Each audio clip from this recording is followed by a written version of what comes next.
Thursday, Cindy Beckwith and Leo Olson. Hello, Leo and Cindy. Good morning, everyone. It's Thursday, Cindy Beckwith and Leo Olson. Hello, Leo and Cindy. Good morning, everyone. It's Thursday, Cindy Beckwith. I feel like I'm repeating myself. Wow. Cindy, good morning, everyone. We just want to make sure they know who we are. Right, exactly. If you didn't know, now you double know. Yeah, hi everybody. We are. Right, exactly. If you didn't know, now you.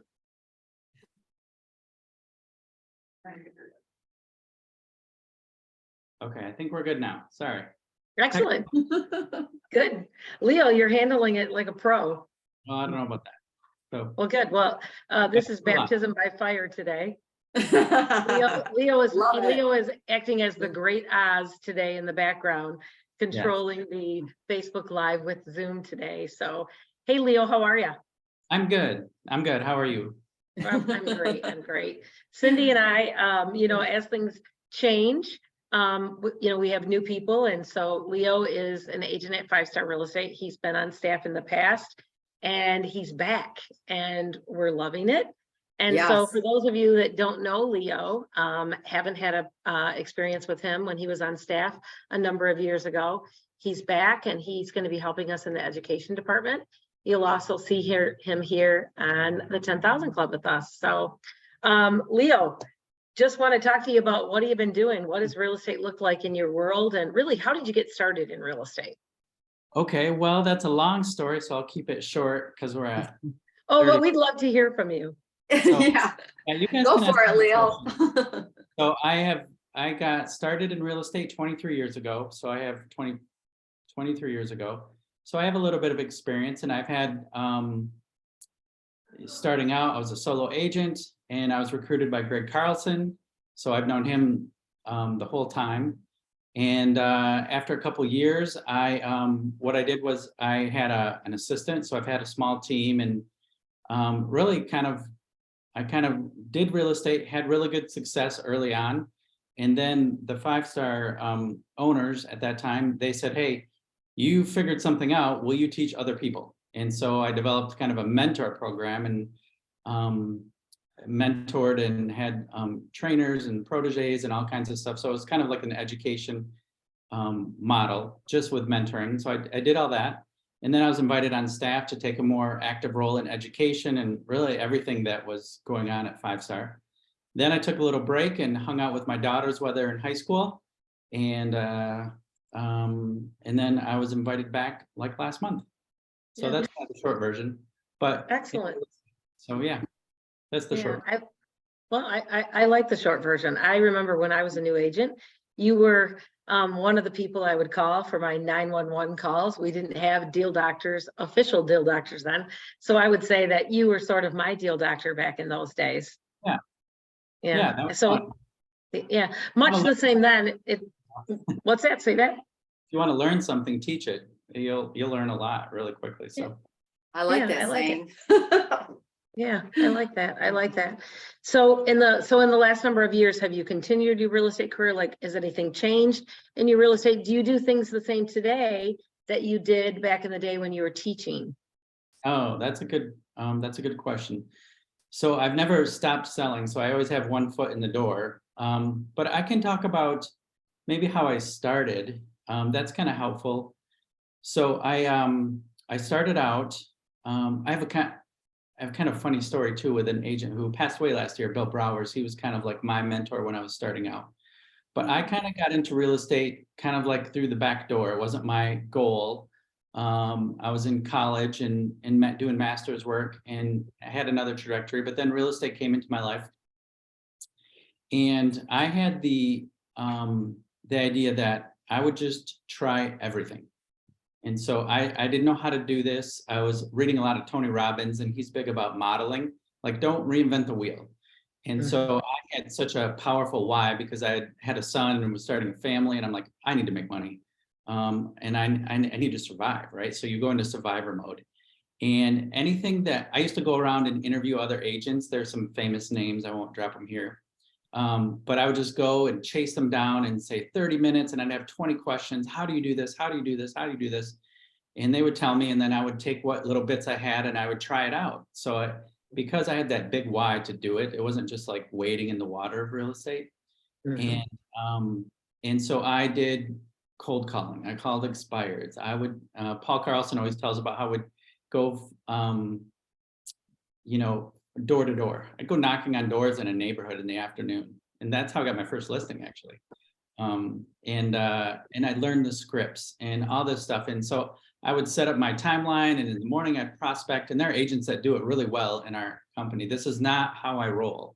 This is not in my personality, but I was like, forget that for now. I just need to make this happen. And so I will try everything. And I believe everything works if you work it. And that's what I did. And I was in an office. We had an office on Cascade Road. This is kind of funny. So I'm in there, got my headset on, I'm calling, I'm arguing with people, I'm handling objections, I'm just like all jacked up on coffee, and you know what I mean? I'm like, I'm gonna do it, doing my affirmations, I'm like, I'm powerful, money flows to me, all this kind of stuff. And, just out of my element. But I was doing what it took. And Bill Browers, of blessed memory, he passed away. He walks by my office and he kind of peeks his head in and he goes, "What the hell are you doing?" And I'm like, "I'm trying to make a buck, man." And he's like, "No, no, no, no, no. You're arguing with everyone." And I'm like, "Yeah, I don't know what to do." And he goes, "Follow me for a week." And he goes, "I'm here at 8:30 every morning." And I said, "Okay." And so he really kind of let me walk alongside of him. And Bill Browers was a good man. He had a real servant's heart, and he would just go and meet people and serve people. And he would call people, instead of arguing with them, he'd go, "How can I help you?" That was like his only script. "What do you need? How can I help you?" And whatever they needed, then he put it on his mission for the day. And I was like, "Oh, I can do real estate. I know how to do this now. I know how to help people." And that kind of, so I was in coaching with Mike Ferry and all these like power salespeople. And then I found another coaching company, because I was a big believer in coaching, because I'm like, I can't create this all myself. I'll just learn how to do it, and I'll model it, and I'll make it my own spin. Now we promote Ninja, which is another version of all of these things and Ninja's great. But I joined a company called Buy Referral Only out of California. And this was structuring your whole business about how to get referrals through service. And I'm like, oh, now real estate is not yucky in my head. If that makes sense. I'm gonna be really candid, because I was like, I was telling my wife, I can't do this for very long. This is very much out of pocket for me. But then when it turned into like a service mentality, and like I am really helping people, it is complicated. It's not like they couldn't do it, but I'm helping them. So it's a service. And then I was all in. And then the business kind of like exploded, and it became more of a source of a joy. So I've done everything, because you just got to try everything. And eventually I found my groove in this kind of service mentality, and being fun and being personal yet professional. That's kind of like the click. So if I were to open up the books in my business and you see how I get business, I don't right now. It's you guys have this experience. If you go all out and you're obsessed for the first like 3 to 5 years, then it kind of gets momentum and it starts to build, and then the business takes care of you and it becomes incorporated into your lifestyle. So that's kind of like how it started. So I was brave out of necessity. But I learned so much from so many agents, and I really just copied what they did and then just put my own little twist on it. And so I did want to say something. We talked to a lot of, I've obviously interviewed and mentored tons of agents, and there's a lot of people wash out or give up or something like that. And I would say probably the thing that I looked back on was I was obsessed with real estate for like 2 years. And it was no life balance. It was like going all the time. And I was absorbing as much as I could. Oh, I'll try this. Oh, I'll do this. I'll have this website. Oh, this is how you do this, and I think that's necessary even outside of real estate, even in any business. If I was going to start an Etsy shop, and do little crafts or something like that, or a landscaping business or whatever business, if you look at a small business owner, they are obsessed for like 2 to 3 years until they get going. And I think real estate is like that. So if someone comes into the business and we're talking and they're like, yeah, I just want to kind of ease in. I'm like, in my head, I'm like, okay, that's possible. But if you want the greater success, you need to be obsessed for a while. And then you know, your relationships will go, you'll pull back, but you'll at least have momentum to start your business. And I know it's not like the status quo. You should have life business or life balance. And I think any small business owner who creates their own business has to be obsessed for a while and just learn and be teachable and try different stuff all the time. And that's what I do now. So you asked in the beginning, that was a long answer, but what I do now is I'm still probably not obsessed as much as I was in the beginning, because I found what works for me. And now I just kind of turn up the dials now. You know, when I want business, I will do the things that are natural to me and fun. And then it's just kind of great. So that's the answer. But I'll tell, yeah, it does. But what it really described, and Yeah. so, you know, many of the people that might have an opportunity to listen to what we're talking about today are NTIs, new to industry agents. And what you've described is a journey. And the journey has a beginning and it has no end, right? It's just, it's a path that you're on. And you described the necessity of, well, the obsessity. First of all, you're obsessed, you're an obsessor. That's a word we use at our house. You were an obsessor, you were obsessed with real estate, and you got on a path and you started a journey. And that journey included a lot of different things, but it was also about being a student. And you decided to show up. And you did these things. I was writing some things down that you described chasing down famous people, you said, but you really meant famous, right? When you're a new to industry agent, you're looking at all these big names that you see on signs or people that you know are successful or you think are successful. And what you did was you made it a point to make a phone call and say, could I have a little bit of your time? And I don't know how many of those people you did that with. How many would you say you did that with? Probably like 10. Okay, so you took 10 people and they probably were all different personalities, right? They lived in different places, but they served people and you learned from them. And in the end, you found one guy who heard something in you that said, you know what, I'd like to take this guy under my wing. And that was Bill. And did you learn a lot from him? And then you leaned into him going forward? Yeah, Bill was very generous, and with all of his, we talk about it sometimes. You can have a scarcity mentality, like I want to hoard all these secrets. It's just the opposite of that. And he's like, there's enough pieces of the pie for everyone. And he goes, the people that I know and the people that you know very rarely will cross paths. And when it did, he always bowed out. He was a very great example, very generous guy. But he would just like, here, do this, copy this, use this. And so like buyer presentation or kind of one of my, I guess if you call it secrets, I wouldn't call it a secret, but we do like the newsletters. You know, he would do a monthly newsletter and it was like not automated, not anything like that. It was, and he wrote a little article, like a lead article, and he would just send that out and coupons and all kinds of stuff. And we would build our newsletters together. And then I would put, you know, my flair on it. And he'd have his flair. And that was like the key moment, because he's like, you need to communicate to everyone, you know, not just real estate, but you need to share a little bit with them. Not much, because you won't be best friends with everyone. They don't want to be your best friend, but they just want to know you're a normal guy and is going to help them out and valuable. And those are little things that I just kind of said, oh, I can do that. I can. And so, Bill's business, and there's a couple other people that you look at, if you open up the business, inside the business, they look exactly the same. I'm just wielding it from my perspective. So, yeah. So well, you found how to make it relatable to you. Yeah. You had a why, you had a mentor, sure. And you got out of your comfort zone. And I think that right there could be a challenge, more of a mindset. But if you get out there and do something, it may not be the right thing, but it sounds like you just figured it out and worked it for you. You made it, you owned it.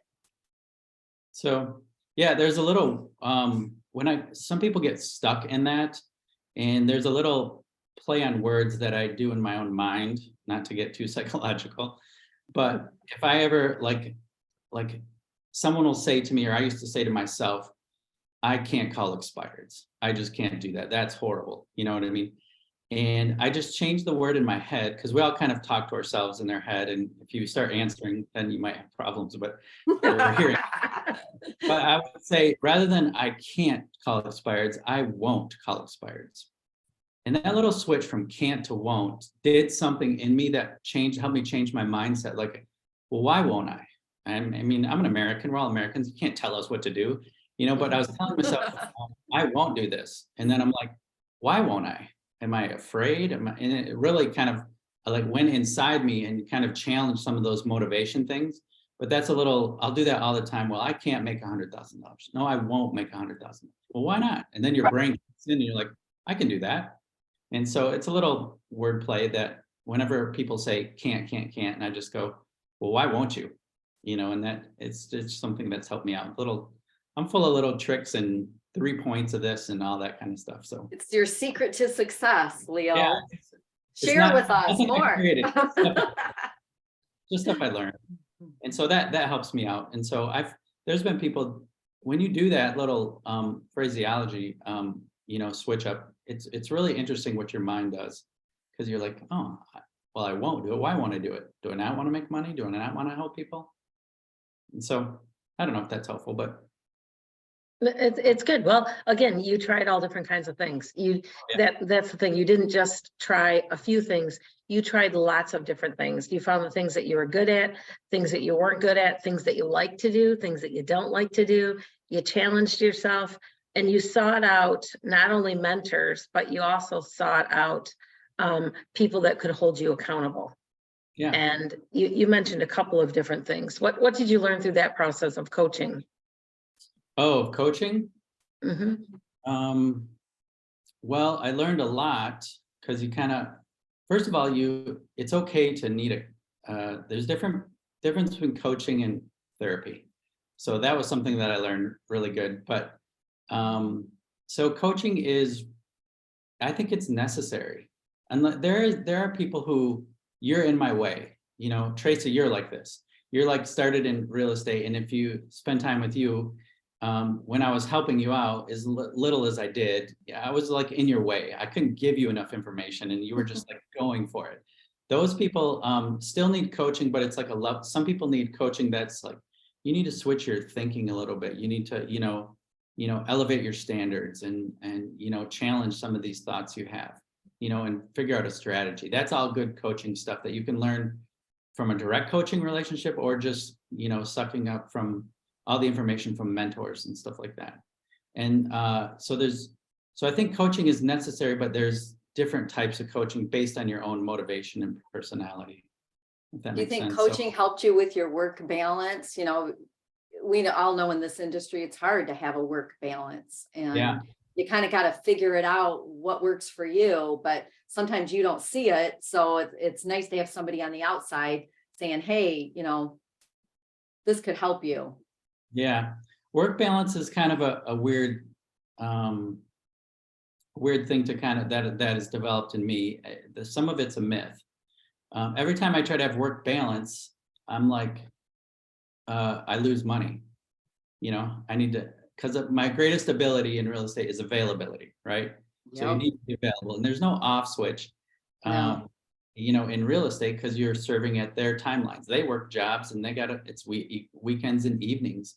And so I was always struggling with this work. Like, I have to have time off. I do time blocking, and I always felt like, man, I'm not doing this. And so work balance, it's kind of like I had to incorporate real estate activities into my life.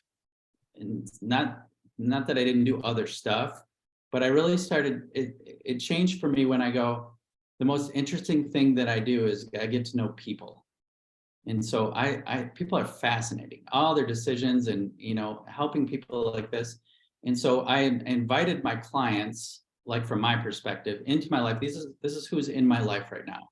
How can I help them? And there are boundaries you set up, like, I'm not taking this call at 10 at night or something like that. And you get better at scheduling, I guess.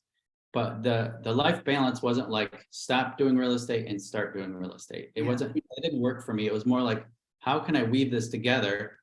Because I have to be available. And so it's kind of a mucky thing. It was very, blocked out. And that didn't work for me because I always felt like I was losing business. And so now it's just kind of like real estate can run your life, or you can have real estate in your life while your life is running. And that's kind of out. That's really good, what you just said. Yeah, I right love there. it. That, yeah, it just needs to be in your life. It can't be your life. Yeah, And I think that, yeah, no, it's been my life. That I have seasons and years where it was like that obsession got out of control, you know, Mhm. and you have that, you know, important conversation with your partner, happens to be my wife, and you're like, Your what? better half, is that what you're saying? Great, we got money, but I don't see you. And I'm like, right, okay, she's like, reel it in, Leo, reel it in. I like the money, but I'm living life with you. I was like, Yeah. oh, so why don't you come and do real estate with me? And then we'll just be spouses selling houses, you know? And she was like, Yeah. we're not doing that. That's not happening. Yeah, that's not happening. Spouses selling houses. So I'm always trying to hear her, but that hasn't happened yet. So, well, our goal for today was to get to know Leo a little bit better and to understand that, you know what, you have a real estate story as well. It has a beginning and you're on a road and it's a journey. And what we know is that part of that journey are your experiences. And we're looking forward to seeing the way that you're going to share those experiences with our agents here at 5 Star, while you help us grow and change and reshape our education department as we look to serve the agents that we have been called to serve here at 5 Star. So, Leo, I just want to say thank you that you said yes to coming. You were always, I always enjoyed you, and it's really fun to have this opportunity to work alongside of you on this journey in real estate together. So Cindy, thank you for being here. Leo, thank you for being willing to share a little bit about your journey. And I look forward to working together and serving our not our clients, but our agents. So thank you so much. Thank you, Leo. Thanks, Leo. Thanks, everybody. all right. Have a good day. We'll see you in 2 weeks. We're going to have an agent interview with a new agent of ours who had her first listing. So we'll look forward to sharing her story and her journey of getting the client and working together with us through the journey of maybe by then it might even be closed. So it'll be fun to see what happens. So have a great week and we'll see you in 2 weeks. Bye. Bye, everybody.